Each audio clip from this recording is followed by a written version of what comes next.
যে যখন আন্দোলন হয়েছে তখন প্রাইভেট ইউনিভার্সিটি, পাবলিক ইউনিভার্সিটি সবাই মিলেই কিন্তু আন্দোলন করেছে। যখন public university, let me correct you, private university, public university, মাদ্রাসা সবাই মিলেই করেছে। সি আপনার কোশ্চেনেও বৈষম্য আসছে। না আমি বলতে চাচ্ছি যে সবাই মিলেই করেছে। আমি বলি দেখেন, এখানে আমরা যখন আন্দোলন জিতে যাই, জিতে যাওয়ার পর আমরা শুধু স্টুডেন্টস বলতে কাদেরকে গুনতেছি? ইউনিভার্সিটি স্টুডেন্টস, স্কুল, কলেজ, মাদ্রাসা একটা সেক্টর কিন্তু অনেক বড় সেক্টর বাংলাদেশে, তারা নামছে রাস্তায়, তাদেরকে আমরা কোথাও বলি না। সাধারণ মানুষই তো নেমেছিল। সাধারণ মানুষ নেমেছে, এটাও কিন্তু সবখানেই হাইলাইট হয়, সবখানে প্রত্যেক নিউজে হাইলাইট হয়। মাদ্রাসা স্টুডেন্টসদেরকে কয়জন হাইলাইট করছে? এখন আমার যে বৈষম্য দূর করতে হবে আমাদের মধ্যে থেকে। বৈষম্য শুধু আন্দোলন করে একটা সরকার পতন ঘটালে হবে? সংস্কার না সবকিছু, পুরা দেশে সংস্কার। তো মাদ্রাসার ছাত্ররাও তো ছিল না? তো মাদ্রাসার ছাত্ররা একটা দেয়ালে অ্যারাবিক ক্যালিগ্রাফি করছে, যেটাতে জেনজির অন্য কেউ আইসা কোনো গ্রাফিটি ট্যাফিটি করে নাই।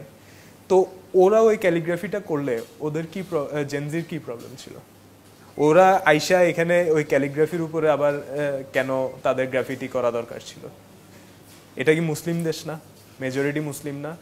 আমার কলিগ হিন্দু, আমার নিজের কলিগ আছে হিন্দু, আমার নিজের কলিগ আছে বুদ্ধিস্ট, আমরা একসাথে ডেলি 8 ঘন্টা 9 ঘন্টা সময় কাটাই, আমরা একসাথে খুব এনজয় করি। ওই দিন আন্দোলনের সময় একজন হিন্দু আমার সাথে ছিল আমার কলিগদের মধ্যে।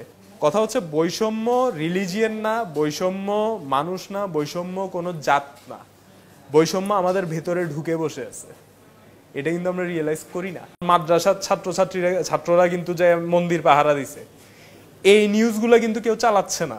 ইন্ডিয়ার ওইখানে আমি ফেসবুক খুলতেছি আর দেখতেছি, টুইটার খুলতেছি আর দেখতেছি যে আমাদেরকে রীতিমতো মানে আমাদেরকেই এখন স্বৈরাচার বানায় ফেলছে।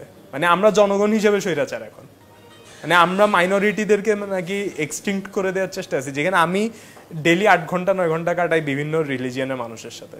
বৈষম্য আমাদের প্রত্যেক জনের মধ্যে আছে, বৈষম্য আমরা নিজেদের মধ্যেই এখনো দূর করতে পারিনি।